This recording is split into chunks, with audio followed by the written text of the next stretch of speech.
તો સ્વાગત છે આજે આપણા નવા વિડીયોમાં। આજે ડે 5 તારીખ છે 16, કાલે 15 ઓગસ્ટ હતી। અને કાલે મેં કીધું હતું, મતલબ છેલ્લે વાત મારી એ થઈ હતી કે હું સંચાલકો અને જે યુનિટી ચલાવી રહ્યા છે એ લોકો વિશે વાત કરીશ। દેખો, દુનિયામાં મતલબ દુનિયાની વાત તો નથી કરતો, દુનિયામાં તો હજારો એના સંચાલનો ચાલતા હશે, પણ આપણા ઇન્ડિયામાં કેટલા એના સંચાલનો ચાલી હતી, જેમાં અમુક હિન્દુ સેવા બી છે, અમુક ગૌ સેવા બી છે, અમુક પોતાની સ્ટડી માટે પ્રોટેસ્ટ કરતા વિદ્યાર્થીઓ બી છે, અમુક ગવર્મેન્ટ સામે મતલબ ટેક્સ વધારતા હોય એની પ્રોટેસ્ટ કરતા બી હોય, બરાબર। એટલે અલગ અલગ યુનિટી છે મારે, મતલબ હું એ યુનિટી વિશે વાત કરું છું જે યુનિટી સરકારના સામે એમ કહેતી, મતલબ એ રીતે લડતી હોય છે કે તમે મતલબ આટલો બધો ટેક્સ કેમ વધારો છો, કેમ અમારી સાથે આટલો બધો અન્યાય। હા, અત્યારે તમે જુઓ મિડલ ક્લાસ પબ્લિક, બરાબર। જો હું બધાને નથી કહેતો, પણ આપણી ઇન્કમ વધુ નહીં તો આપણે મહિને, જો મારી તો સાચું કહું, હું અત્યારે નોકરી, મેં પહેલા વિડીયોમાં બી વાત કરી હતી કે હું અહીંયા અમદાવાદ આવેલો છું નોકરી માટે। હું તમારા જેવો જ એકદમ મિડલ ક્લાસ પબ્લિક છું, મતલબ મિડલ ક્લાસમાંથી જ આવું છું। ના તો મારા પપ્પા કોઈ અમીરીમાં જીવે છે કે ના મારે કોઈ એવું ફેમિલી બેકગ્રાઉન્ડ અમીરીમાં છે।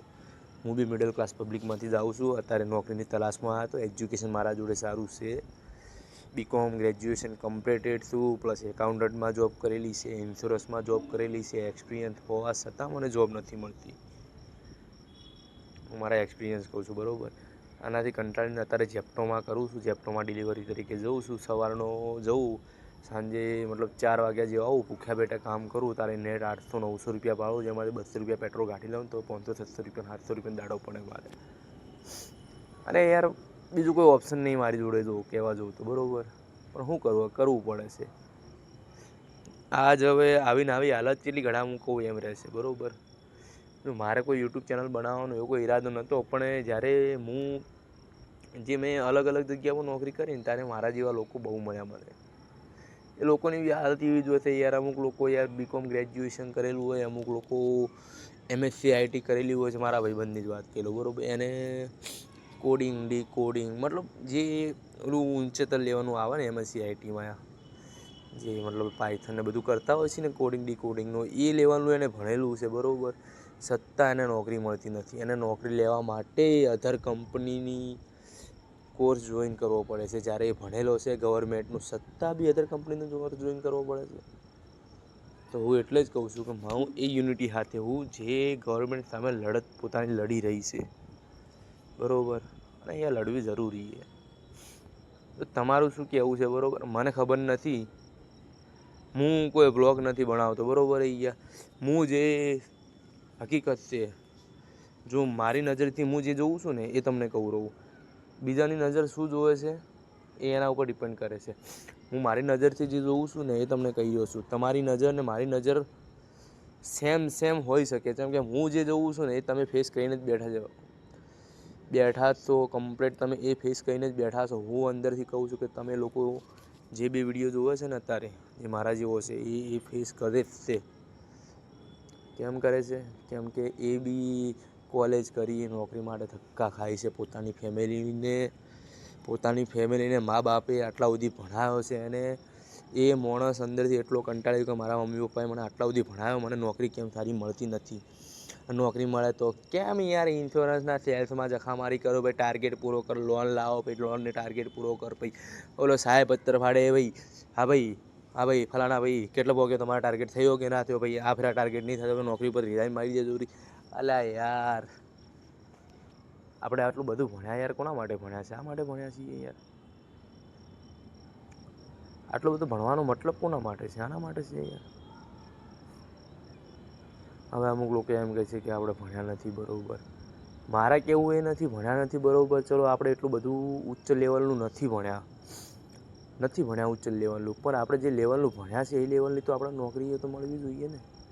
ગવર્મેન્ટ એમ કહેતી હોય છે કે તમને બધી નોકરી મળી રહે, બરાબર, એ લેવલની તો નોકરી મળવી જોઈએ ને, નથી મળતી ને। તમારે શું કહેવું છે? મને જો તમે તમે જે બી લોકો વિડીયો જોવો છો, મને હું આ નવી જ ચેનલ છે મારી, પણ આઈ થિંક મતલબ વિડીયો જૂનો થઈ જશે, પણ જૂના મતલબ જે વિડીયો ભલે જૂનો થઈ જાય, લોકો આવશે જોવા તો એ લોકો મને કોમેન્ટ કરજો. હું આ વિડીયોમાં કોમેન્ટ જોઈશ કે તમારી શું રાય છે. હું જે કહું છું, મારું જે મંતવ્ય તમને જણાવું છું, એમાં તમારે શું કહેવું છે, શું તમારી રાય છે. થોડું ઘણું ગુજરાતી એવું શુદ્ધ બોલું છું, બરાબર.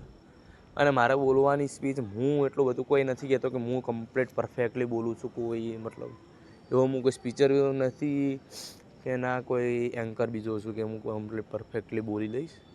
પણ જે બોલું છું સમજવાની કોશિશ કરજો. બીજું શું કહું, જેમ કે કંટાળ્યો છું મારા ભાઈ હું યાર બરાબરનો.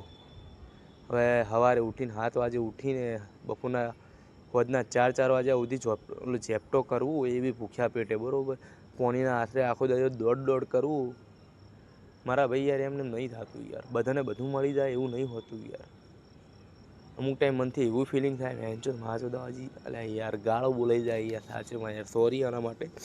અમુક ટાઈમ એવું થાય છે કે નોકરી જ છોડી દઉં, આ મતલબ જિંદગી જ છોડી દઉં, હાવ કે જિંદગી જ પોતાની ખતમ કરી દઉં. પણ યાર પછી એ વિચાર આવે છે કે મા બાપે મને આ માટે ભણાવ્યો હતો. શું મારા મા બાપે મને આ માટે ભણાવ્યો હતો? એટલા માટે જ હું આ મતલબ આ સ્તરે ચડી ગયો છું. મારે તો આના વિશે વધારે વાત નહીં કરવી. આ તો કાલે 15 ઓગસ્ટ હતું એટલે છેલ્લે વિડીયો બહુ મોટો નહોતો કરવો, એટલે મેં કીધું હતું કે હું તમને કાલે યુનિટી વિશે વાત કરીશ. હું કેમ યુનિટીને હાથે હું મેં તમને જણાવ્યું, બરાબર. હું આ માટે આ લોકોની મતલબ જે લોકો યુનિટી ચલાવે છે સરકારના હવે પ્રોટેસ્ટ કરે એમની હાથે હું, બરાબર. હું જ્યાં સુધી મને ખબર છે ત્યાં સુધી હું જ્યારે 9મું 10મું આવે ને 10મા ધોરણ હતી ત્યાં સુધી મને આટલી બધી કોઈ પ્રોબ્લેમ દેખાતી નથી દેખાતી. એવું નહીં કે હું સ્ટુડન્ટ તો મને નથી દેખાતી, પણ મને મારા મા બાપના ફેસ ઉપર ખબર પડતી જ હતી. મારા મા બાપનું મોટું જોતું, મારા મા બાપે ને એટલું સાચવીને મને રાખતા, એટલું મતલબ ખાવા પીવાના શોખ પોતાના મારાય પૂરા કરતા, પોતાના શોખ પૂરા કરતા, ઘરે ચલાવતા. અત્યારે એમના માટે અમારા મતલબ આપણા મા બાપના માટે ઘર ચલાવવું મુશ્કેલ બન્યું છે, કેમ કે સરકારે ટેક્સ એટલા મહિના નાખ્યા છે. તમે અત્યારે ખાલી એક નોર્મલ કપડાં લેવા જાઓ ને તો કપડાં ઉપર તમારે ટેક્સ આપવાનું. અલ્યા પોતાના કપડાં પહેરવા માટે ટેક્સ આપવાનું યાર. આ કોઈ મતલબ સ્વતંત્ર દેશ છે યાર? આ સ્વતંત્ર દેશ છે? મારે હજુ હું આના વિશે હજુ એક વિડીયો તમને બતાવીશ, બરાબર. આજે 7 મિનિટનો વિડીયો થઈ ગયો છે, આનાથી વધારે હું વિડીયો નહીં બનાવું, બરાબર. અને હવે છે ને હું એવો વિડીયો શૂટ નહીં કરું, એટલે એક જ પોસ્ટ ઉપર મારું રેકોર્ડિંગ તમને વભળાઈ જે છે એ તમને કહીશ, બરાબર. આજનો વિડીયો મારે આટલો રાખવો. હવે હું કાલે બીજો વિડીયો તમને કહીશ. અત્યાર માટે આટલું. મળીએ, ચલો આવજો, ઠીક છે.